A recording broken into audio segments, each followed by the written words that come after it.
Hello friends, आज हम फिर आए हैं आपका पर्यावरण शिक्षण के एक और इम्पोर्टेंट टॉपिक को लेकर।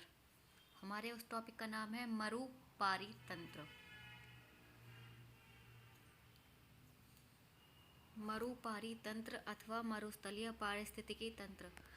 मरुस्थल या रेगिस्तान वे भूभाग होते हैं जो बहुत ठंडे, बंजर और कम वर्षा के क्षेत्र में आते हैं। इनकी भी विशेष बनावट होती है और इनकी मिट्टी में भी कोई ना कोई गुणवत्ता स्पष्ट रूप से रहती है। नीचे और बहुत नीचे पानी का भी कोई स्रोत अवश्य रहता है, जिस कारण भारी मात्रा में तो नहीं बल्कि कुछ विशेष प्रकार के पौधे और पशु वहाँ रहते हैं और फलते फूलते हैं।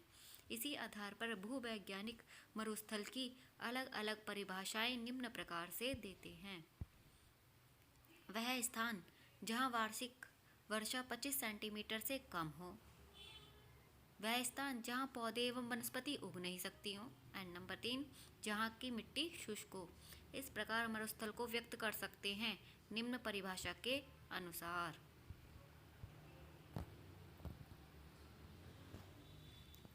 रेगिस्तान ऐसे क्षेत्र हैं जहाँ कम वर्षा और शुष्क मिट्टी के कारण किसी तरह का कोई उत्पादन नहीं होता हो।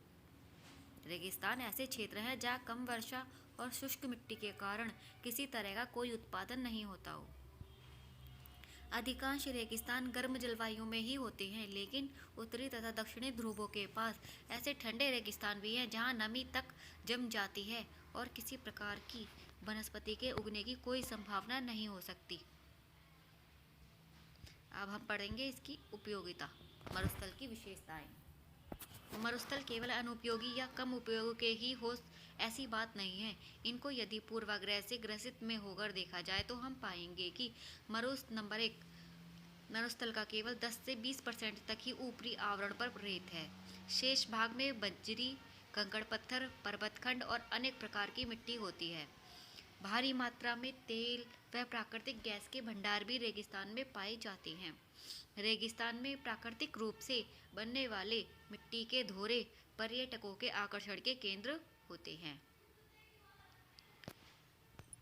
वैज्ञानिक तकनीकी, कड़ी मेहनत और धन की उपलब्धता से मरुस्थलों को वन के रूप में तो नहीं बल्कि अच्छे चारागाहों में परिवर्तित किया जा सकता है।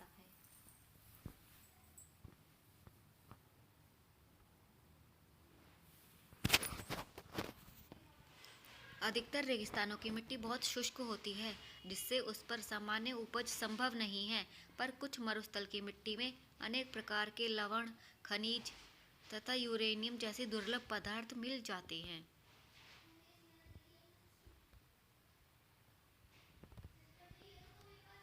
मरुस्थल में जनजीवन स्थिति, यानी मरुस्थल में जनजीवन की क्या स्थिति है। शुष्क मिट्टी, पानी की कमी, तेज गर्मी आदि सभी से उत्पादन प्राय नगण्य सा रहता है। फिर भी इस स्थिति में कुछ लोग अपने जीवन यापन के लिए भोजन तथा पीने और उत्पादन के लिए पानी की व्यवस्था कर लेते हैं। पानी के लिए 100 से 200 मीटर नीचे तक कहीं न कहीं कोई स्रोत मिल जाता है।